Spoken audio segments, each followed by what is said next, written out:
Hello and welcome to day 12. Today's activity will be learning about music therapy. Music therapy is a complementary medicine that uses music to improve a person's health and well-being. It can help with pain, anxiety, depression, and stress. And how it works? Basically, music therapists assess of a person's emotional, physical, and cognitive health. They design sessions based on the person's need. Sessions may include singing, playing an instrument, listening to music, or discussing lyrics.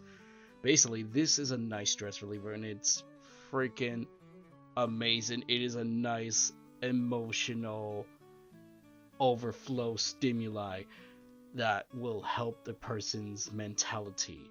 That I can tell you that as I am a composer myself, while playing the piano or synthesizer to make composed musics, singles, and video game music.